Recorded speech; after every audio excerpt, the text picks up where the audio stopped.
Here's another story. I was a little older when this one happened, and again, my dad is in it.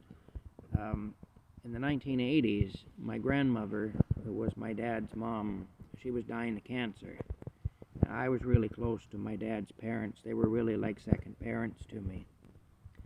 And anyway, when I was about 17 years old, I had this car. I had a 1967 Chev Bel Air, big aquamarine colored sedan. I was really proud of that car. I had paid $200 for it.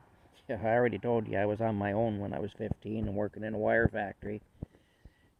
Um, my schedule was always very tight though, because I was in school and I was at work and I had a full-time job in a wire factory, and I worked weekends in our local museum. So I didn't have a lot of time.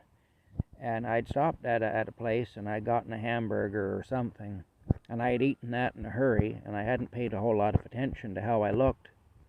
And then I was going over to my grandparents' place because I made a point of going over to see my grandma every day. Shortly after I got out of being locked up in 1983, my grandmother told me she was dying from cancer, and I made up my mind that every day I was going to stop, even if it was just for a couple minutes, just to see her, just to touch base with her. And she died in 1988, and I did that every day, except there were times when I was away out of town when I couldn't. But otherwise, if I was in town, I always went over to her house to see her, to her and my grandpa's house.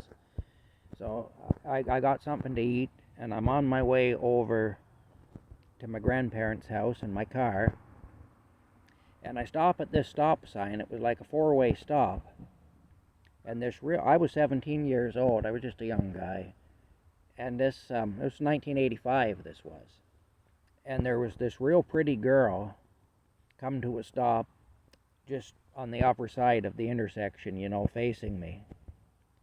And so when we passed each other in the intersection, she turned her head and she gave me a real good look, and a big smile came across her face. And I felt like a real stud. I figured, oh, I'm the man. 17-year-old guys will think that sometimes, that they think a girl's giving them any encouragement. And this girl was really pretty. I didn't know who she was, but she was like super pretty anyway, and I noticed her. And I figured she had noticed me, and I was thinking, boy, I hope I see her again, because she's all right. And, of course, I'm feeling all full of myself, feeling kind of conceited, and I looked up in my rearview mirror, and I got mustard all down the side of my face from this burger I had eaten or whatever, it was all down the side of my face. So then I knew why she was looking at me anyway.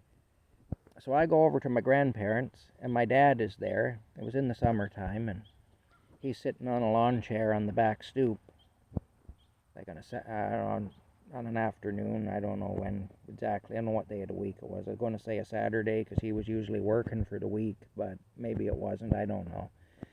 Long time ago. He's sitting there, and I sat down with him, and I told him this story about this girl.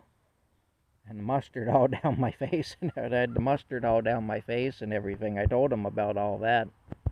And he looked at me, and with a perfectly straight face and without missing a beat, he says, "So how many jars of mustard did you buy?" That's what he said to me. Never forgot. He was pretty quick-witted, my dad, and that's what he said to me anyway. He asked me how many jars of mustard I bought. But I did get looked at, that's one thing. Didn't get looked at the way I wanted to be looked at, but for a few seconds I thought I had been, and that made me pretty happy. But I just thought I'd tell you that story anyway. It's just kind of a funny thing that happened. And I'm remembering a lot of things, and I'm really trying to make a record of things, because there's people in my family that will never know these stories, really. When I leave this world, those stories will leave with me, unless I make some permanent record.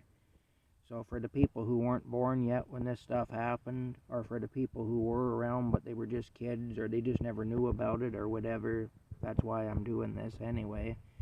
But it might be entertaining to some of you people too, just to hear me make a bit of a fool of myself, or how I did make a fool out of myself, or whatever. We all do it.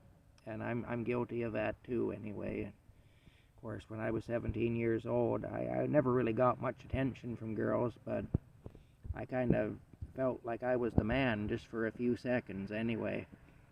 That was alright, I guess. It was something. So, didn't last, but it was something. So, anyway, I didn't buy any mustard. I didn't actually think that was the key. I at least was a little smarter than that, but my dad was pretty quick-witted, and I appreciate that about him, looking back on things now, you know. So that's one story anyway told. Talk later.